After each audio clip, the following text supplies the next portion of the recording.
D'accord. Bon, la question suivante, c'est de savoir si on peut vendre, comment vendre concrètement avec les réseaux sociaux, exemple de Facebook et WhatsApp Business. Ok, comment vendre concrètement avec les réseaux sociaux? Le principe de la vente, c'est tu veux vendre quoi? Le principe de la vente, c'est tu veux vendre à qui? Le principe de la vente, c'est que le service ou le produit que tu vends résout quel problème de manière concrète. Tu ne peux pas prétendre aller sur les réseaux sociaux et dire que tu veux vendre sans savoir qu'est-ce que tu veux vendre, sans savoir quel est le problème que ce que tu proposes résout, quelle est la solution que ça apporte à la société. Et c'est donc quand tu as identifié ça que tu vas définir quelle est la stratégie que tu vas mettre sur pied pour exploiter les réseaux sociaux. Ce que les gens font, pourquoi est-ce qu'on sollicite parfois certains influenceurs? Parfois, ce n'est pas forcément pour vendre, hein. C'est pour se faire connaître. Parce qu'il faut comprendre le principe de la communication. La communication agit à 3 niveaux. Le premier niveau de la communication, c'est se faire connaître. C'est faire connaître d'abord. Moi, je viens d'arriver, personne ne me connaît, et je dis, ok, je dois me faire connaître. Donc, il peut aller sur un influenceur qui a énormément de visibilité, de vues, d'abonnés, juste pour qu'on sache qu'il existe. La première étape, c'est qu'on sache qu'il existe. La deuxième étape dans le principe de la communication, c'est faire aimer. L'autre chose qu'on s'associe à un influenceur, c'est quoi? On prend un influenceur en fonction d'un ensemble de critères, même si certains autres font n'importe quoi.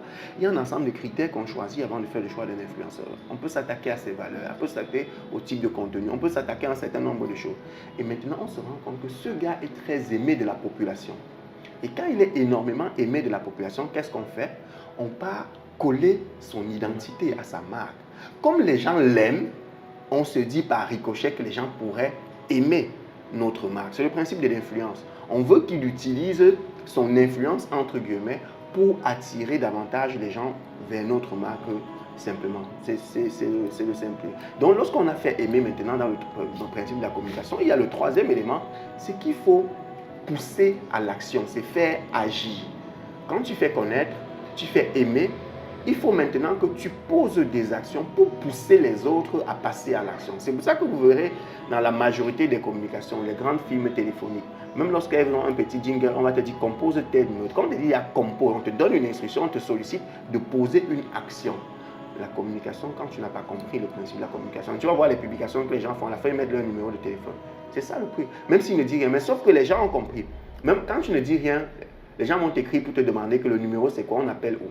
Il faut souvent leur dire ouvertement, clairement, en cas de besoin, contacter ce numéro, appeler ceci. C'est ça la clé de la communication.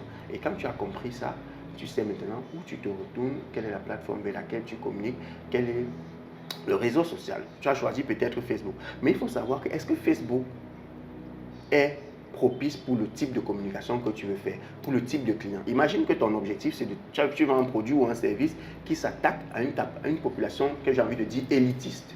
Tu vas sur Facebook, qui est un réseau social quantitatif. Facebook, c'est la plus grande plateforme sociale au monde, la plus utilisée, mais c'est beaucoup plus quantitatif.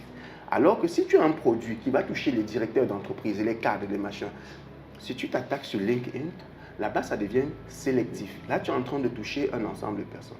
Maintenant, tu veux vendre sur WhatsApp. À qui est-ce que tu vas vendre sur WhatsApp? Comment on vend sur WhatsApp? Ce n'est que quelques... Bon, il y a des techniques. Les statuts, on a des applications qui nous permettent d'envoyer désormais des messages dans des groupes de manière individuelle à plein de personnes, de manière personnalisée. Enfin, il y a des petits trucs qui permettent de le faire. Mais la vraie question, c'est la vente sur WhatsApp. Il faudrait que tu aies les numéros de téléphone. Est-ce que tu as la stratégie qui te permette d'avoir les numéros de téléphone des gens? Parfois, je fais la communication sur Internet. Je mets mon numéro, simplement. Les gens m'écrivent et c'est là que je les drague. Personne n'a liké ma publication en ligne. Personne n'a commenté, personne n'a partagé. Une fois qu'il m'a écrit, notre échange aujourd'hui peut finir sur un contrat. Notre échange aujourd'hui, les autres vont être en ligne, vont dire que celui-là n'a aucun abonné, il n'a aucun machin, mais on aura signé notre contrat, on aura notre marché et chacun va gagner son truc derrière. Le reste, non, il ne faut pas tenir compte de ce genre de truc, sinon tu vas disparaître, sinon tu ne vas pas exister.